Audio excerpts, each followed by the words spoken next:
Greetings, everyone.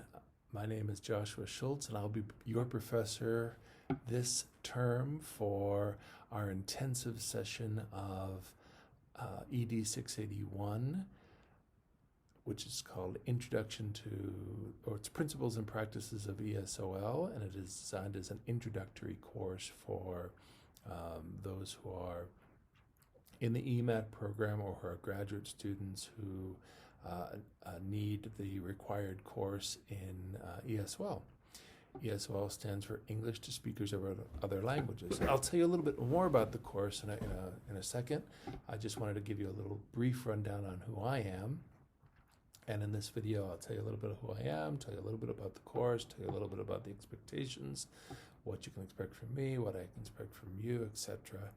And that's it.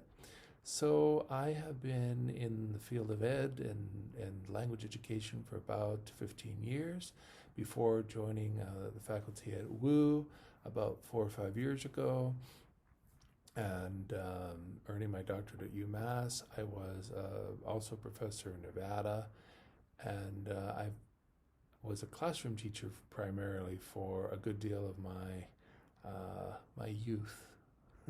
It's gone. What happened?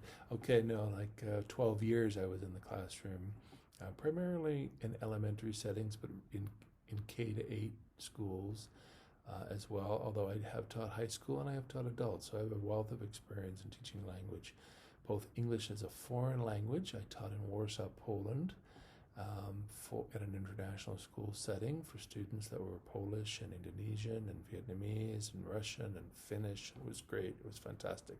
And that really started my interest in finding out more about how languages are learned and how to teach them effectively.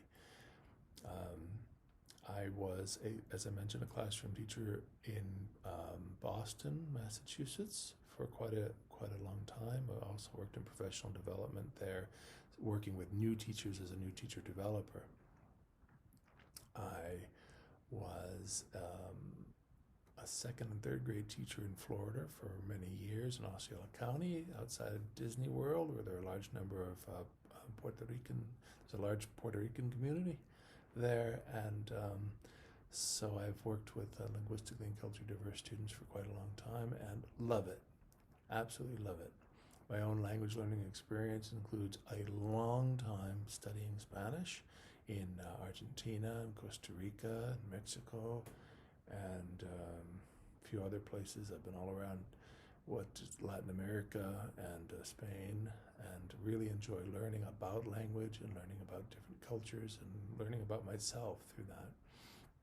This course is going to be a course, as its title suggests, it's going to be an introductory course.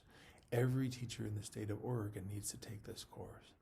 So the course, is, just broadly speaking, is going to give you an overview of what some of the key issues are influencing the learning of linguistically and culturally diverse students, or English language learners, ELLs or Ls. Okay,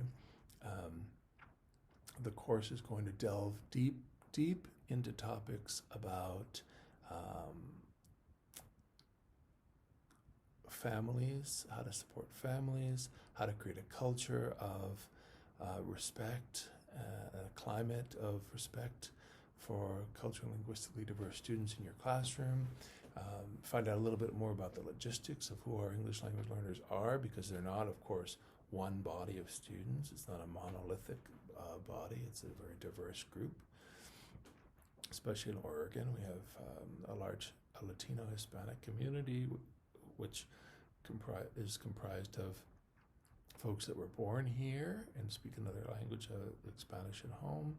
We have folks from Central America, up in Hillsborough. There are a large number of Mam speakers from Guatemala who speak English, who are learning English and speak Spanish as an additional language. So that's why I don't say English as a second language, because for a lot of our students, English may be a third or fourth language. We have a large Russian speaking community, a Vietnamese speaking community up in the Portland area, And it's really a diverse state. So we're going to, linguistically, so we will have an opportunity to discuss and learn a little bit about that. What is the course? What the course is not, and this is always a little bit hard to address, it's not going to be a catch-all. It is the course, a first course in a sequence of courses designed to support folks who are interested in adding an ESOL endorsement to their teaching license. I'm going to do a quick separate video about what that means, because I know some folks are interested in that, either as part of their MAT graduate program, or something that they'd like to pursue professionally after finishing the work. So I'll make a separate video about that.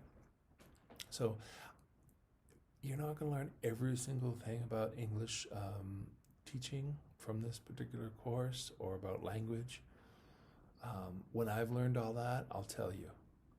In other words, the one thing that I really love about language is that there's always something new to learn, and it's really just, I always have something new to read, think about, discuss, and my ideas are always taking shape in different ways. So even though I know so much, the more you know, that adage, the more you know, the less you know, is so true, so true. So that's what I love about the topic of language, because it just is so present in our lives.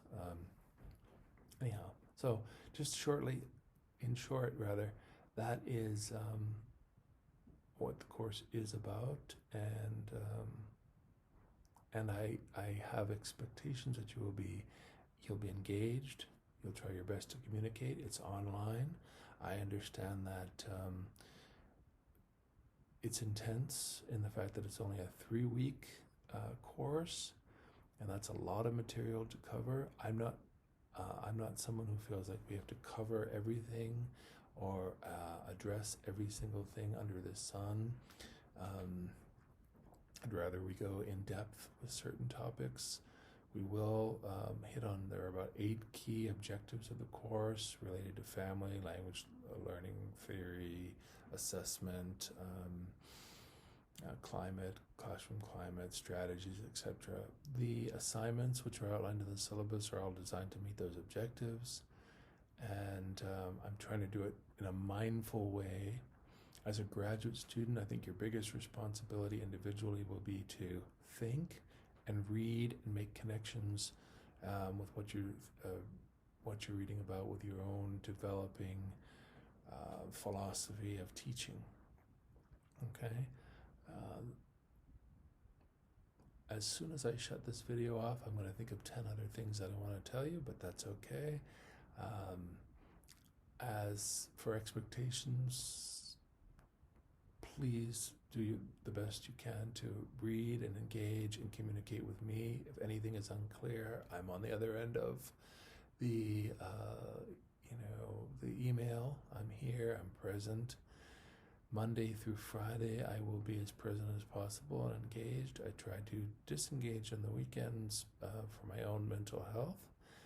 If you are, as we are in this kind of new normal of COVID, I understand that family, personal obligations, sometimes things can come up that aren't expected. Please communicate with me. I am committed to helping you succeed in these new times. Well, as Porky Pig said, that's all, folks. I look forward to working with you, and look forward to talking, getting to know you a little bit as much as we can during these 3 weeks online. All right, so thank you for listening.